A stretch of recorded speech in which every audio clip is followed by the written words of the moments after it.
ഉത്തർപ്രദേശിലെ മീററ്റ് ജില്ലയിൽ സ്ഥിതി ചെയ്യുന്ന ട്രാൻസ്പോർട്ട് നഗർ പോലീസ് സ്റ്റേഷനിൽ വരുന്ന ന്യൂ മില്ല എന്ന പ്രദേശം. ഇവിടെ 35 വയസ്സുള്ള അഞ്ജലി ദർഗ എന്നൊരു ലോയർ ഒറ്റയ്ക്ക് ഒരു വീട്ടിൽ താമസിക്കുകയായിരുന്നു. അവൾ എപ്പോഴും വളരെ നേരത്തെ തന്നെ എഴുന്നേൽക്കും. എന്നിട്ട് രാവിലെ 6:30 അതേ പ്രദേശത്തുള്ള മറ്റൊരു വീട്ടിൽ ചെന്ന് പാല് വാങ്ങും. അങ്ങനെ 2023 ജൂൺ മാസം 7-ാം തീയതി രാവിലെ എഴുന്നേറ്റതും പതിവ് പോലെ 6:15 പാത്രവും എടുത്തുകൊണ്ട് പാല് വാങ്ങാനായി ആ അയൽവാസിയുടെ വീട്ടിലേക്ക് ചെന്നു. ആ വീട്ടിൽ ഒരല്പം സംസാരിച്ചുകൊണ്ട് കൃത്യം 6:30 തന്റെ വീട്ടിലേക്ക് തിരികെ വരാൻ തുടങ്ങി. അങ്ങനെ അവളുടെ വീടിന്റെ ഗേറ്റിനോട് അടുക്കുമ്പോൾ പുറകിൽ നിന്നും ആരോ വളരെ വേഗത്തിൽ വരുന്ന ഒരു ശബ്ദം കേട്ടു. തിരിഞ്ഞു നോക്കി അത് ആരാണ് എന്നറിയുന്നതിന് മുൻപ് തന്നെ ഒരു വലിയ പൊട്ടിത്തെറിയുടെ ശബ്ദമായിരുന്നു അയൽവാസികൾ കേട്ടത്. എന്ത് സംഭവിച്ചുവെന്നറിയാനായി വീടിനുള്ളിൽ ഉണ്ടായിരുന്നവർ പോലും വീടിന് പുറത്തേക്ക് വളരെ വേഗത്തിൽ ഓടി വന്നു.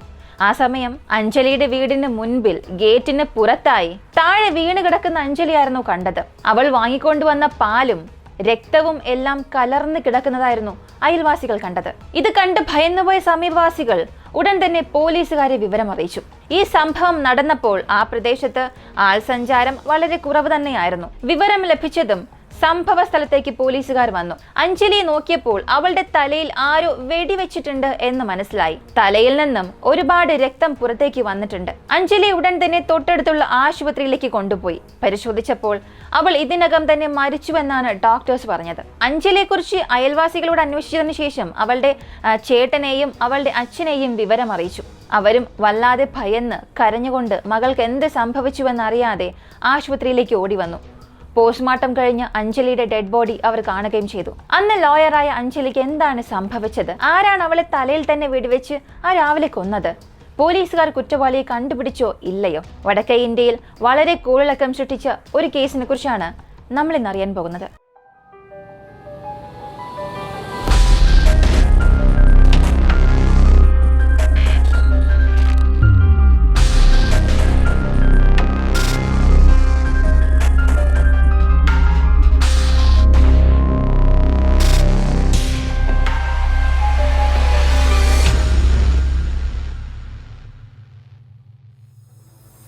പോലീസ് അവരുടെ അന്വേഷണം ആദ്യം അഞ്ജലിയുടെ വീട്ടുകാരിൽ നിന്നും ആരംഭിച്ചു. അഞ്ജലിയെ കുറിച്ച് അച്ഛനോട് ചോദിച്ചപ്പോൾ അവർ പറഞ്ഞത് അഞ്ജലിക്ക് വിവാഹം കഴിഞ്ഞു, വിവാഹമോചനവും നേടി, ഒറ്റയ്ക്കാണ് അവൾ ആ വീട്ടിൽ താമസിച്ചത്. അതുപോലെ അവൾ തൊട്ടടുത്തുള്ള ഒരു സെക്ഷൻ കോടതിയിൽ ലോയറായി പ്രാക്ടീസ് ചെയ്യുന്നുണ്ടായിരുന്നു. ഇങ്ങനെ ഒരു സാഹചര്യത്തിലാണ് അവൾ മരണപ്പെട്ടത്. നിങ്ങൾക്ക് ആരെങ്കിലും സംശയമുണ്ടോ എന്ന് പോലീസ് ചോദിച്ചപ്പോൾ അവർ പറഞ്ഞത് അതെ, സംശയമുണ്ട്. അഞ്ജലിയുടെ മുൻ ഭർത്താവിനെയും അയാളുടെ അച്ഛനെയും അമ്മയെയും എനിക്ക് സംശയമുണ്ട്. ഭർത്താവിന്റെ പേര് നിതിൻ കുമാർ, അയാളുടെ അച്ഛന്റെ പേര് ഭവൻ ഗുപ്ത, അമ്മ സരളാദേവി. ഇവരിലായിരുന്നു ആ കുടുംബം കുറ്റം ആരോപിച്ചത്. 7 വർഷമായി മകളെ അവർ ടോർച്ചർ ചെയ്യുകയായിരുന്നു. 3 വർഷങ്ങൾക്ക് മുൻപേ വിവാഹമോചനം നേടി. അതിനുശേഷമാണ് അവൾ വീട്ടിൽ ഒറ്റയ്ക്ക് താമസിക്കാൻ തുടങ്ങിയത്. എന്നാൽ പോലീസിന്റെ അന്വേഷണത്തിൽ ഈ ഭർത്തൃ വീട്ടുകാരുടെ പേരിൽ അഞ്ജലി ഇതിനകം തന്നെ കേസ് ഫയൽ ചെയ്തിട്ടുണ്ടെന്ന് അവർക്ക് മനസ്സിലായി. ഇങ്ങനെ അന്വേഷണം ഒരു ഭാഗത്ത് നടക്കുമ്പോൾ മരിച്ചത് ഒരു ലോയർ ആയതുകൊണ്ട് തന്നെ മാധ്യമങ്ങളിൽ ഈ ഒരു വാർത്ത വളരെ സെൻസേഷണൽ ആകാൻ തുടങ്ങി. ലോയർ യൂണിയനിൽ നിന്ന് തന്നെ ഒരു വലിയ പ്രതിഷേധം നടക്കാൻ തുടങ്ങി. അതേസമയം അവിടെയുള്ള SP ഓഫീസിലേക്ക് ചെന്ന് ഈ കേസ് വളരെ വേഗത്തിൽ അന്വേഷിക്കണമെന്നുള്ള സമ്മർദ്ദം ചെലുത്താൻ തുടങ്ങി. ഇങ്ങനെ സാഹചര്യം വളരെ മോശമായപ്പോൾ പോലീസുകാർ ഈ കേസ് അന്വേഷിക്കാനായി ഹൈ റാങ്ക് ഓഫീസേഴ്സിനെ നിയമിച്ചു. പുതിയൊരു ടീം ഫോം ചെയ്തു. അന്വേഷണം വളരെ തീവ്രമാക്കി മാറ്റി. അതുപോലെ ടെക്നിക്കൽ ടീംസിനെയും ഹയർ ചെയ്ത് അവൾ ആരോടാണ് അവസാനം സംസാരിച്ചത്, സംശയിക്കുന്ന തരത്തിൽ മൊബൈൽ ഫോണിൽ മറ്റെന്തെങ്കിലും ഡീറ്റെയിൽസ് ലഭിക്കുന്നുണ്ടോ, കൂടാതെ ഈ സംഭവം നടന്ന സ്ഥലത്തെ ചുറ്റിയുള്ള CCTV ദൃശ്യങ്ങൾ, ഇങ്ങനെ ഒരുപാട് കാര്യങ്ങൾ പോലീസ് പരിശോധിക്കാൻ തുടങ്ങി. ഇതൊരു ഭാഗത്ത് നടക്കുമ്പോൾ അഞ്ജലിയുടെ അമ്മായിയച്ഛനായ ഭവൻ ഗുപ്തയെ കസ്റ്റഡിയിലെടുത്ത് ചോദ്യം ചെയ്യാൻ തുടങ്ങി. എന്നാൽ തനിക്കും ഇതിനും യാതൊരു ബന്ധവുമില്ല, ഞങ്ങൾക്കുള്ളിൽ പ്രശ്നമുണ്ട് എന്നുള്ളത് സത്യം തന്നെയാണ്, എന്നാൽ ഒരു കൊലപാതകം ചെയ്യാനൊന്നും എനിക്കൊരിക്കലും സാധിക്കില്ല എന്നയാൾ പറഞ്ഞു. അഞ്ജലിക്കും ഇയാൾക്കും ഇടയിൽ എന്താണ് പ്രശ്നമെന്ന് ചോദിച്ചാൽ അഞ്ജലിക്ക് വിവാഹമോചനമായതിനു ശേഷം അവരുടെ ഒരു 5 കട, ഈ ക്രൈം നടന്ന ആ ഒരു വീട്, ഇതെല്ലാം അഞ്ജലി എടുത്തു. ആ വീട് ഒരിക്കലും വിട്ടുകൊടുക്കില്ല എന്നവൾ വാശി കാണിച്ചു. അതേസമയം ആ വീട് ഞാൻ മറ്റൊരാൾക്ക് വിറ്റിരുന്നു. എന്നിട്ട് പോലും അഞ്ജലി ആ വീട്ടിൽ നിന്നും ഇറങ്ങിയില്ല. എന്നെ വല്ലാതെ ശല്യം ചെയ്യുകയായിരുന്നു. എനിക്കത് വലിയ അപമാനമായി തന്നെ മാറി. ഇത് സംബന്ധിക്കുന്ന രീതിയിൽ കോടതിയിൽ പോലും ചില കേസുകൾ നടന്നിരുന്നു. അഞ്ജലിയും എന്റെ പേരിൽ കേസ് ഫയൽ ചെയ്തിരുന്നു. അഞ്ജലി പറഞ്ഞത്, എന്റെ പക്കലും ചില ഡോക്യുമെന്റ്സ് ഉണ്ട്, നിങ്ങളാണ് ഫേക്ക് ഡോക്യുമെന്റ്സ് ഒക്കെ നൽകിയത്, വീട് വിറ്റത് എന്ന്. ഇങ്ങനെയാണ് ഭവൻ ഗുപ്ത ആ ഒരു കേസ് അന്വേഷണത്തിൽ പറഞ്ഞത്. ഇതിനു മുൻപ് അഞ്ജലി നൽകിയ എഫ്ഐആർ പരിശോധിച്ചപ്പോൾ ഈ അമ്മായിയമ്മയുടെയും അമ്മായിയച്ഛന്റെ പേരിലും മാത്രമല്ല കംപ്ലൈന്റ് കൊടുത്തത്, 40-ലധികം എഫ്ഐആർ അവളുടെ സൈഡിൽ നിന്നും രജിസ്റ്റർ ആയിട്ടുണ്ട്. ഇതൊക്കെ വെച്ച് നോക്കുമ്പോൾ അഞ്ജലിക്ക് ഒരുപാട് ശത്രുക്കൾ ഉണ്ടായിരുന്നിരിക്കുമോ എന്ന സംശയം പോലും പോലീസിന് വരാൻ തുടങ്ങി. അങ്ങനെ കേസിന്റെ അന്വേഷണം അടുത്ത ഘട്ടത്തിൽ നോക്കിപ്പോയി. അഞ്ജലിയുടെ കുടുംബത്തിൽ അന്വേഷിച്ചതിൽ നിന്ന് മനസ്സിലായത് അവൾ വളരെ നന്നായി പഠിക്കുന്ന ഒരു കുട്ടിയായിരുന്നു. 10ലും +2ലും എല്ലാം നല്ല മാർക്ക് തന്നെ വാങ്ങി. ഹയർ എഡ്യൂക്കേഷനിൽ MA എക്കണോമിക്സ് അവസാനിപ്പിച്ചു, അതിലും ഗോൾഡ് മെഡലിസ്റ്റ് ആയിരുന്നു. തുടർന്ന് PhD ചെയ്തു, അതിലും അവൾക്ക് ടോപ്പ് റാങ്ക് കിട്ടി.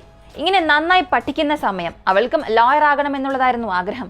അങ്ങനെ 2009 നിതിൻ ഗുപ്തയുടെ ഒരു ആലോചന വന്നത്. അങ്ങനെ 2013 അഞ്ജലിക്ക് ഇയാളുമായി വിവാഹം നടന്നു. പിന്നീട് അഞ്ജലിയുടെ ജീവിതവും ആ ഒരു വീട്ടിൽ നന്നായി തന്നെയാണ് പോയത്. എങ്കിൽ പോലും കുറച്ച് ദിവസങ്ങൾ കഴിഞ്ഞ് അഞ്ജലിയുടെ ഭർത്താവിന്റെ അച്ഛനും അമ്മയും രണ്ടുപേരും തുടർന്ന് അവളെ ടോർച്ചർ ചെയ്യാൻ തുടങ്ങി. എന്ത് ചെയ്താലും അവളെ കുറ്റം പറയും, വഴക്ക് പറയുക. അതേസമയം പെട്ടെന്ന് അവൾ ഗർഭിണിയായില്ല എന്നൊക്കെ പറഞ്ഞ് അവളെ വഴക്ക് പറയുക. ഇതൊക്കെ ആ പെൺകുട്ടിക്ക് വല്ലാത്ത മാനസിക സംഘർഷത്തിന് കാരണമായി. അവസാനം 2015 അവൾ ഗർഭിണിയായി. എന്നാൽ ആ സമയത്ത് പോലും അമ്മായിയമ്മ അവളെ ക്രൂരമായി മർദ്ദിച്ചിരുന്നു. അതിൽ ആ കുഞ്ഞു തന്നെ അവൾക്ക് നഷ്ടമായി. ഇതിനെ ഒരു കാരണമായി കാണിച്ച് അഞ്ജലിയുടെ ഭർത്താവ് കോടതിയിൽ ഒരു ഡിവോഴ്സ് കേസ് ഫയൽ ചെയ്തു. അങ്ങനെ രണ്ടുപേരും സെപ്പറേറ്റ് ആവുകയും ചെയ്തു. പിന്നീടാണ് അഞ്ജലി ഭർത്തൃവീടിന്റെ 5 ഷോപ്പുകൾ എടുത്തു. കൂടാതെ ഈ സംഭവം നടന്ന വീട് പോലും അവൾ സ്വന്തമാക്കി. അത് അവളുടെ പക്കൽ നിന്നും എങ്ങനെ തിരികെ വാങ്ങണം എന്നുള്ളതിന് വേണ്ടിയാണ് ഈ കുടുംബം ആ പെൺകുട്ടിയെ വീണ്ടും വീണ്ടും ശല്യം ചെയ്തുകൊണ്ടിരുന്നത്.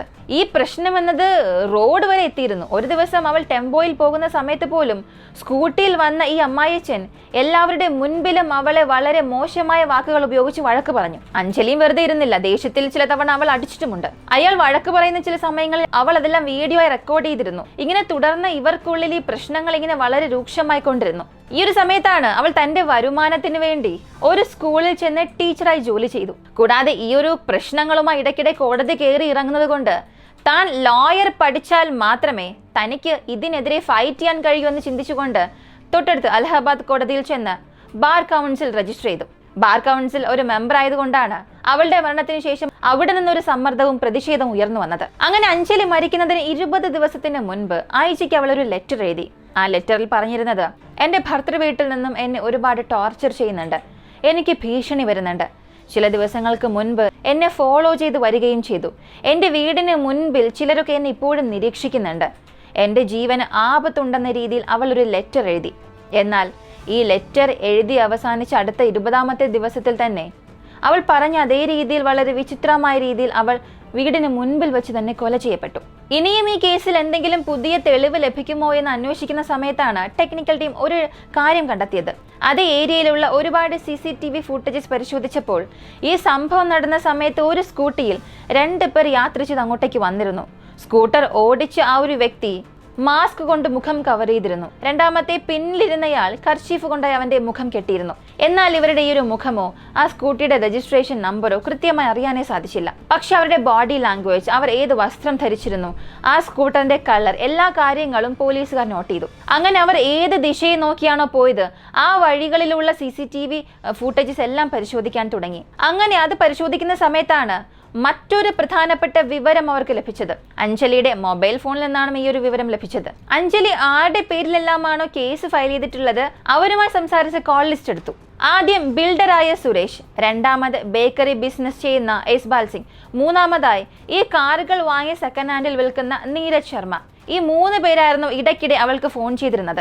അഞ്ജലിയും ചില ദിവസങ്ങൾക്ക് മുൻപ് അവരോട് സംസാരിച്ചു എന്നുള്ളത് പോലീസിന് മനസ്സിലായി. അതുപോലെ ഈ 3 പേർക്കും എതിരെ പോലും അഞ്ജലി ചില FIR ഫയൽ ചെയ്തിട്ടുണ്ട്.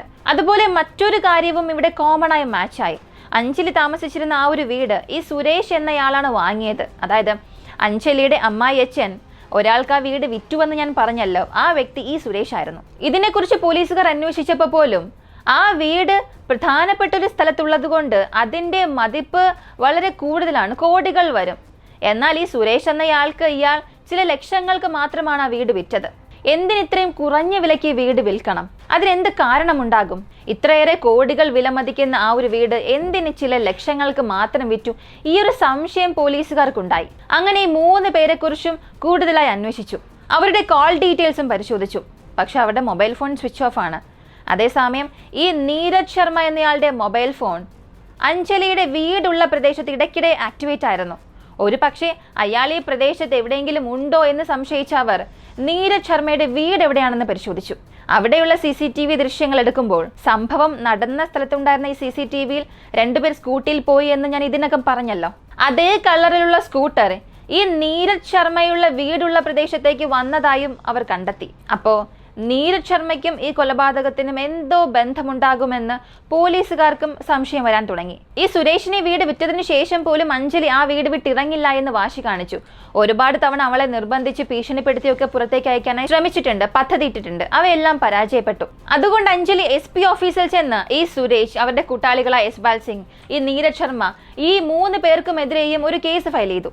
3 പേരും എന്നോട് മോശമായി പെരുമാറുകയാണ്, എന്റെ വീടിനുള്ളിലേക്ക് കടക്കാൻ ശ്രമിക്കുന്നുണ്ട്, അനുവാദമില്ലാതെ കയറി. ഇങ്ങനെ ഒരു FIR 3 പേർക്കുമെതിരെ ഫയൽ ചെയ്തു. അതുകൊണ്ട് ചില ദിവസങ്ങൾ ഈ 3 പേരെയും ജയിലിൽ അടച്ചു. അപ്പോൾ പിന്നെ ഒരു പകയുടെ പേരിലായിരിക്കുമോ ഇവരെ കൊന്നിട്ടുണ്ടാവുക എന്ന് പോലീസ് ചിന്തിച്ചുകൊണ്ട് ഈ 3 പേരെയും തിരഞ്ഞു.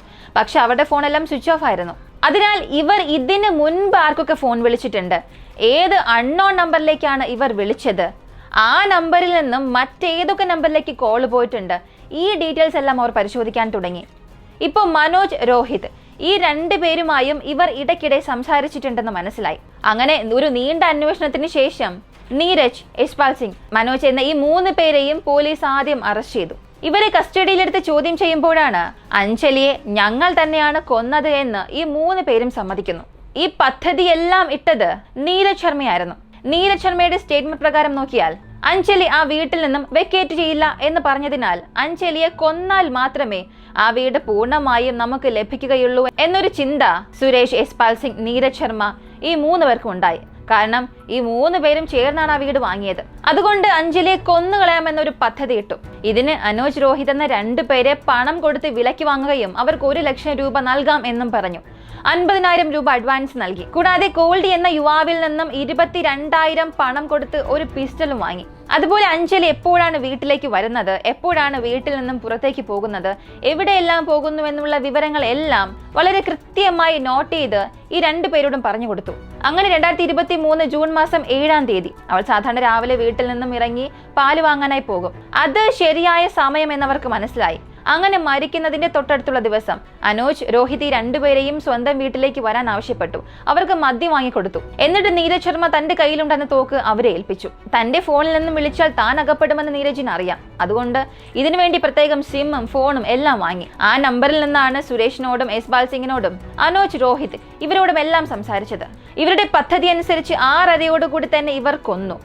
അഞ്ജലിയെ കൊന്ന വിവരം കേട്ടതും യശ്പാൽ സിംഗ്, നീരജ്, ഈ വീട് പ്രധാനമായും വാങ്ങിയ സുരേഷ്, ഇവരെല്ലാവരും എവിടേക്കോ രക്ഷപ്പെട്ടു പോയി. ഈ കൂലിപ്പടയ്ക്ക് ബാക്കിയുള്ള 50,000 രൂപയും അവർ സെറ്റിൽ ചെയ്തു. സത്യമെല്ലാം അറിഞ്ഞ പോലീസ് എടുത്ത് സുരേഷിനെ തിരയാൻ തുടങ്ങി. 2023 ജൂൺ മാസം 11-ാം തീയതി തന്നെ അവനെ അറസ്റ്റ് ചെയ്തു. ജൂൺ മാസം 14-ാം തീയതി പിസ്റ്റൾ ഇവർക്ക് വിറ്റ കോഡ്ലി എന്നയാളെയും അറസ്റ്റ് ചെയ്തു. തുടർന്ന് ഇവർക്കെതിരെയുള്ള എവിഡൻസുകളെല്ലാം കളക്ട് ചെയ്ത് കുറ്റപത്രം തയ്യാറാക്കി. ഇതിനിടയിൽ നീരജ് ശർമ്മയ്ക്ക് ഈ ഒരു കേസിൽ 2024 ഫെബ്രുവരി മാസത്തിൽ ബെയിൽ ലഭിച്ചു. ഈ ബെയിൽ ലഭിച്ചതിന് ശേഷമാണ് പോലീസുകാർ ഒരിക്കലും പ്രതീക്ഷിക്കാത്ത ഒരു ട്വിസ്റ്റ് അവർക്ക് കാത്തിരുന്നത്. ഈ ഒരു കേസിൽ നീരജ് ശർമ്മയെയും കൂട്ടാളികളെയും പോലീസ് പിടിക്കുന്നതിന് മുൻപ് തന്നെ അവർ ചിന്തിച്ചത് അഞ്ജലിയുടെ അമ്മായിയച്ഛനും ഈ ഒരു കേസിനും യാതൊരു ബന്ധവും കാണില്ല എന്ന്. എന്നാൽ നീരജ് ശർമ്മ ബെയിലിൽ പുറത്തേക്ക് പോയതിനു ശേഷം കൃത്യം നവംബർ മാസം 2024 ഞെട്ടിപ്പിക്കുന്ന ചില വിവരങ്ങൾ നൽകിയിരുന്നു.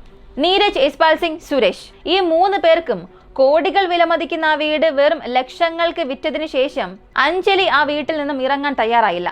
അതിനാൽ ഈ വീട് വാങ്ങിയ 3 പേരും അഞ്ജലിയുടെ അമ്മായിയച്ഛനായ പവൻ ഗുപ്തയോട് ചെന്ന് കംപ്ലൈന്റ് ചെയ്തു. അതുകൊണ്ടാണ് പവൻ ഗുപ്ത ഇടയ്ക്കിടെ അഞ്ജലി ശല്യം ചെയ്തുകൊണ്ടിരുന്നത്. വീട് വിട്ട് പുറത്തേക്ക് പോകണമെന്ന് അവളെ ഭീഷണിപ്പെടുത്തി. എന്നാൽ അതൊന്നും അവൾ കേട്ടില്ല. അതുകൊണ്ട് ഒരു ദിവസം നീരജിനെ ഫോൺ വിളിച്ചിട്ട് അഞ്ജലി എങ്ങനെയെങ്കിലും അവസാനിപ്പിക്കണം, അവളുടെ കയ്യിലുള്ള 5 കട, 20 ലക്ഷം രൂപ എല്ലാം ഞാൻ നിനക്ക് നൽകാം, പെട്ടെന്ന് തന്നെ ഇത് ചെയ്ത് അവസാനിപ്പിക്കണമെന്ന് അയാൾ പറഞ്ഞു. ഇതിനുശേഷവും അഞ്ജലിക്കും അമ്മായിയച്ഛനും ഇടയിൽ പ്രശ്നങ്ങൾ സംഭവിച്ചുകൊണ്ടേ ഇരിക്കുകയായിരുന്നു. ഇപ്പോൾ ദേഷ്യം വല്ലാതെ കൂടിയ ഈ പവൻ ഗുപ്ത നീരജുമായി ചേർന്ന ഒരു ദിവസം അവളെ കൊല്ലാനായി തോക്കും സ്കൂട്ടിയും എടുത്തുകൊണ്ട് ജൂൺ മാസം 3-ാം തീയതി അവളെ ഫോളോ ചെയ്തു പോയി. എന്നാൽ അന്നത്തെ ദിവസം അഞ്ജലി അതിൽ നിന്നും രക്ഷപ്പെട്ടു. പിന്നീട് അഞ്ജലിയുടെ എല്ലാ ആക്ടിവിറ്റീസും പവൻ ഗുപ്ത അറിയുകയും അത് നീരജിന് പറഞ്ഞു കൊടുക്കുകയും ചെയ്തു. അഞ്ജലിയെ കൊന്നാൽ വീണ്ടും ഒരു 5 ലക്ഷം രൂപ തരാം, മൊത്തം 25 ലക്ഷം രൂപ നൽകാം, പോരാത്തതിന് അഞ്ജലിയുടെ കയ്യിലുള്ള ഈ കട എല്ലാം നൽകാമെന്ന് ഭവൻ ഗുപ്ത നീരജ് ശർമ്മയോട് പറഞ്ഞു. അങ്ങനെ ഈ ഒരു കൊലപാതകത്തിന് വേണ്ടി മറ്റാരെയും ഹയർ ചെയ്തില്ല. ഭവൻ ഗുപ്തയെയാണ് ഞാൻ അന്ന് എൻ്റെ സ്കൂട്ടിയുടെ പുറകിലിരുത്തി കൊണ്ടുപോയത്, ഞാനാണ് ഈ തോക്ക് വെച്ച് അവളെ കൊന്നത് എന്ന ഞെട്ടിപ്പിക്കുന്ന ഒരു സ്റ്റേറ്റ്മെന്റ് ആയിരുന്നു നീരജ് ശർമ്മ പോലീസിനോട് പറഞ്ഞത്.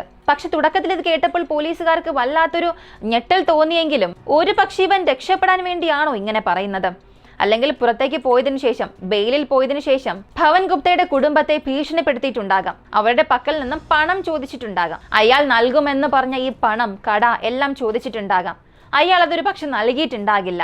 അതുകൊണ്ട് ഈ കേസിൽ അയാളെയും അകപ്പെടുത്താനായി ഇവൻ ഇങ്ങനെ ചെയ്യുന്നതാണോ എന്നും പോലീസിന് സംശയം തോന്നി. ഈ ഒരു കേസിനെ കാരണമായി കാണിച്ച് അവൻ ഭീഷണിപ്പെടുത്തിയിട്ടുണ്ടാകാം, പണം ചോദിച്ചിട്ടുണ്ടാകാം. അയാൾ പണം കൊടുക്കാത്തത് കൊണ്ട് അയാളുടെ പേരും ഈ കേസിൽ വലിച്ചിടുന്നതായിരിക്കും എന്ന് കരുതി കൃത്യമായ തെളിവുകൾ പോലീസ് ശേഖരിക്കാൻ ശ്രമിച്ചു. നീരജ് ശർമ്മയോട് ഇതിനെന്തെങ്കിലും തെളിവുണ്ടോ എന്ന് ചോദിക്കുമ്പോൾ ഞാൻ തെളിവോടുകൂടി ഇന്ന ദിവസം വരാം എന്നവൻ പറഞ്ഞു. പക്ഷേ അവൻ പറഞ്ഞ തീയതിയിൽ അവൻ വന്നില്ല. ഇന്നുവരെയും പോലീസിന്റെ പക്കൽ നീരജ് ശർമ്മ എത്തിയിട്ടേയില്ല. ഈ ഒരു കേസ് ഇപ്പോഴും അന്വേഷണത്തിലാണ്. ഇതിൽ യഥാർത്ഥത്തിൽ ആരാണ് കൊല്ലാൻ ആവശ്യപ്പെട്ടത്? അഞ്ജലി ആരാണ് കൊന്നത്? ഇനി അമ്മായിച്ചൻ തന്നെയാണോ അവളെ കൊന്നത്? അല്ലെങ്കിൽ അയാൾ തന്നെയാണോ കൊല്ലാനായി ഏൽപ്പിച്ചത്? ഒന്നും തന്നെ അറിയില്ല. ഈ ഒരു കേസ് നമ്മൾ നോക്കുകയാണെങ്കിൽ ആരുടെ സൈഡിൽ നിന്ന് നോക്കിയാലും ചില തെറ്റുകളും ചില ന്യായങ്ങളും അറിയാൻ സാധിക്കുന്നുണ്ട്. അതുകൊണ്ട് തന്നെ ഇതിലെ ആരെ കുറ്റം പറയണമെന്ന് പോലും മനസ്സിലാക്കാൻ സാധിക്കുന്നില്ല. എനിക്ക് കേസിലൂടെ തോന്നുന്നത് അഞ്ജലി ഈ വീടും കടയും കൊടുക്കാത്തതിന്റെ പേരിലായിരുന്നു ആ കുടുംബത്തിനും അഞ്ജലിക്കും ഇടയിൽ ഇത്രയേറെ പ്രശ്നം. എന്നാൽ അഞ്ജലിയെ കൊന്നതിന് ശേഷം ഈ കൊലയാളികൾക്ക് അയാൾ വാഗ്ദാനം ചെയ്തതും അതേ വീടും കടകളും തന്നെയല്ലേ? പിന്നെ ആ കൊലപാതകം നടത്തേണ്ട ആവശ്യമേ ഇല്ലായിരുന്നല്ലോ. അയാൾക്ക് വേണ്ടിയിരുന്നത് ആ കടയും വീടുകളും ഒക്കെ ആയിരുന്നു. അതുപോലും കൊടുത്തിട്ട് അവളെ കൊല്ലണമെന്ന് ചിന്തിച്ചുവെന്നുണ്ടെങ്കിൽ അയാളുടെ മനസ്സിൽ അവളോട് അത്രയേറെ പകയും വെറുപ്പും ഉണ്ടായിരുന്നിരിക്കണം. ഏത് ഉദ്ദേശത്തോടു കൂടിയാണോ മരുമകളോട് അയാൾ ഇത്രയേറെ പ്രശ്നങ്ങൾ ഉണ്ടാക്കിയത്, ആ ഉദ്ദേശം തന്നെ വേണ്ട എന്ന് വെച്ച് അവളെ കൊല്ലണം എന്നുള്ള തീരുമാനം എടുക്കണമെന്നുണ്ടെങ്കിൽ അയാൾക്ക് അതിലേറെ ദേഷ്യവും വെറുപ്പും പകയും അവളോട് ഉണ്ടായിരുന്നിരിക്കണം. ഈ ഒരു കേസിനെ കുറിച്ചുള്ള നിങ്ങളുടെ അഭിപ്രായം കമന്റിൽ പറയുക. ഇതുവരെയും ലൈക്ക് ചെയ്യാതെയാണ് വീഡിയോ കാണുന്നതെങ്കിൽ ഇപ്പോൾ തന്നെ ലൈക്ക് ചെയ്യുക. മറ്റൊരു വീഡിയോയുമായി വീണ്ടും കാണാം.